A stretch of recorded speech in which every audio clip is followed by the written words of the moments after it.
party. Follow us.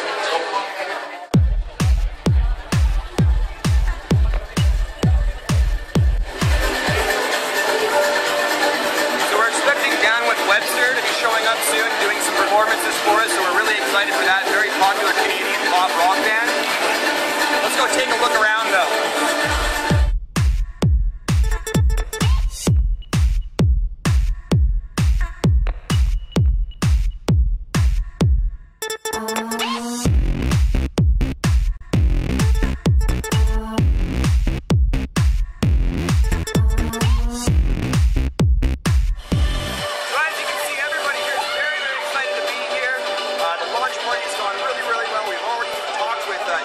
President of Samsung Canada, and we're just having a blast. Free booze, free food, free music. Can't really complain about that. You having fun, Curtis?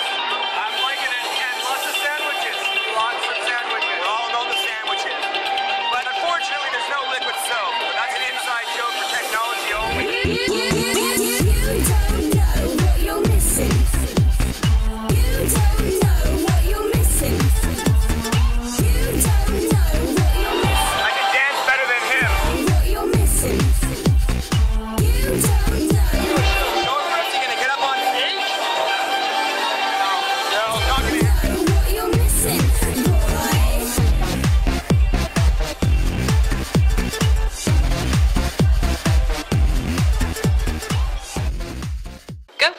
Ladies and gentlemen, we are here with the president of Samsung Canada, James, as well as his tech guru co-worker. What is your title? Director of Channel Sales. Director of Channel Sales and Marketing. And of course myself, Jared, with PGN Technology. Today we're going to be doing a bit of an interview, some questions that I know a lot of you have been wanting answers to, so let's go ahead and kick this off. First of all, now Samsung has a pretty big reputation for creating some of the best Android phones, if not the best Android phones on the market. What is Samsung doing? What kind of steps are you guys taking to sort of continue and maintain that reputation? Well, I agree with you. We do make the best phones on the market. What we do is, I mean, we've got this relentless commitment to making sure we understand what the customer wants. So it's really about focusing on them, and then we pour in a ton of R&D. So, for example, last year we invested almost $9 billion in R&D. We have over 50,000 R&D employees, almost 1,400 pure designers doing nothing but making the product look beautiful. So, you know, the commitment is there, and we're, you know, relentlessly keeping focus on investing in what the consumer wants. That's fantastic. That's what we like to hear. Now, next, you know, Samsung seemed to surprise a lot of people with the return of the Super AMOLED HD display versus the one that came with the Galaxy Note being a Super AMOLED Plus display. A lot of people are thinking that maybe a sort of a step back. What's sort of your reaction to it? Is there any particular reason why you decided to go with the Super AMOLED HD over the Plus display? Now, Simone took a step back. If you really look at it, it's an optimized display for HD viewing. So with the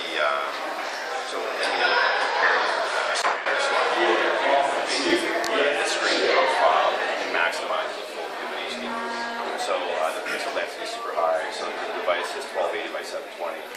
So you're getting a really rich display. So we don't think it's a step back at all. What we've done is I think enhance the view capability of the device for people that want to consume media. Okay, great. That's a great answer. Good one. So aside from nature, that everybody knows was what, you know, basically inspired the Samsung Galaxy S3, what else sort of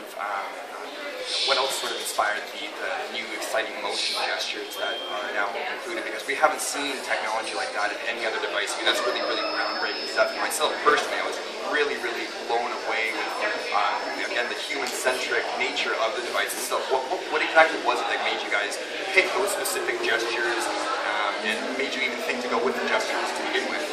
Well, I mean, you know, we've been very successful over the last couple of years in the smartphone space. You know, even just in a year-over-year period, we've almost tripled our market share. So things are going very well. The reality is, you know, we needed to take it to the next level. So yes, the Inspire by nature is there, but really we were going after human intuitive.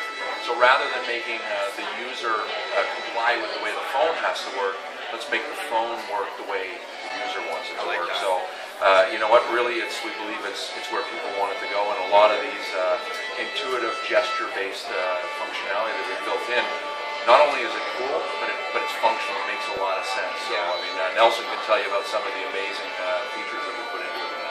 Yeah, it's kind of building what James said. So it's not the user having to learn how we want you to interface with the device, but it's really actions that we would normally do anyways. Yeah. So I'm texting you and I have to go and just call you, so as opposed to stopping and going to dial, it's automatically bring the phone to my ear. Yeah. I'm in a meeting, my phone rings, as opposed to trying to find it, just putting my hand over top of it, it will automatically turn it off. Having it on to take a picture of the screen, swiping it would automatically, invoke that function.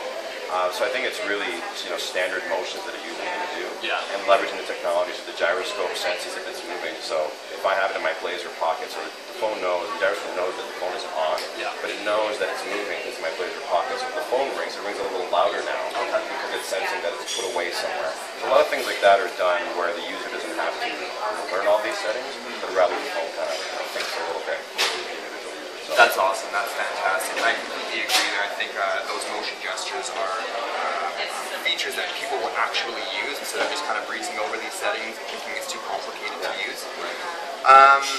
Next question. Here's a good one. So, Samsung is really well known for its TV mobile devices in the future, near future. Well, as a matter of fact, I mean, there's a lot of technology already in all of these devices. It's true, yeah. Whether it's telephones, phones, cameras, computers, they're loaded with technology. Right. The interesting thing, though, which ties, for example, the Galaxy S3 or our phones to our TVs, is the ability to use either All Share Play, which is a Samsung convergence solution, which allows you to use your own content on any Samsung device. Right.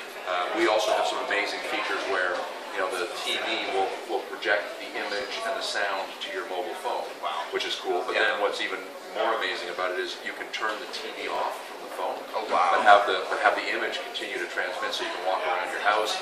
You can hang out in the backyard while watching that favorite sports game. So definitely the technology is sort of already here, and in a lot of ways. It's already in the devices, absolutely. If you look at even something like a pop-up play, so think of a lot of users would use a picture on their TV. So with pop-up play, we think it's true multitasking. We're having a video playing right now, and if I want to go back and check emails, whatever else, by hitting one button, I have the ability of having that stay on the screen. Turn that around, Nelson. Let the camera take a look at that. So right now I have the ability of having emails and whatnot running in the background, but the ability of moving this video around wherever I want. So I have full functionality with the device. So this is kind of your typical, experience you would have on a TV. And then some of the other things, if you look at, on the camera side of things, a lot of the features that you would see on a digital SLR, panoramic shot, first shot, best shot, are all things that are blended into the 8-megapixel camera that really, you don't need anything else. Something that I think the average is going to get more out of. Right. Okay. No, and I think that Samsung has really hit the nail on the head in terms of multitasking with this device. It's just a multitasking beast, so I'm really impressed with that. So I'm not going to take up too much more of you guys' time. You can hear the band We playing. apologize. Actually, we're having a launch party here tonight. That's right. We've got down with Webster helping us add some sizzle. But as a matter of fact, we're also doing this as well in Toronto tonight. That's right. For Starship, and also in Montreal with Sam Roberts. So they're really, the three-way band party together. But of course, we have the best party here because, as you can see, we have the gentleman from Samsung with us here. You won't find them in Toronto right now. So, one more question here. Now, they're saying that this has got to do with LTE compatibility with the Exynos processor. As everybody knows, LTE is not playing nice with the Exynos processor. Coming to North America, the US, as well as Canada. Is Samsung taking any steps currently to sort of rectify that towards a solution to maybe we might be able to see an Exynos microprocessor coming to North America in the future? I can't really comment specifically on that negotiation. Kind of leave that to the guys in R&D that are working on it. But if you look at the actual device itself, a lot of people are making light of the fact that it doesn't have quad-core. The Snapdragon dual-core processor with two gigs of RAM, make it a really snappy device. And all any of the articles that I've read about that gone through the testing as well, what I've seen is you don't miss anything. So benchmarking aside, where we've done really well anyways. Having that extra RAM on board makes it a ridiculously fast experience. You saw the multitasking there firsthand, and that's multitasking with rich media. Right. So I don't think that the user is missing anything. And I think what you'll see in future iterations of the device is, have the chipset catch up with the network functionality that's unique to Canada. Right. So I think the Canadian marketplace and the work the carriers have done have kind of pushed the envelope as it relates to helping with broadband speeds on wireless. And I think that we feel really good about marrying that speed with our processor speed right now. Right, that's awesome. And those are definitely the answers that we wanted to hear, and I think everybody on the internet's been waiting for it. So, gentlemen, I'd like to thank you again very much for your time. Thank you very much. And I'm sure we'll see you out there on the dance floor, hopefully. Thank you very much for watching, everybody. For TGN Technology, my name is Jared, and we'll see you in the next video.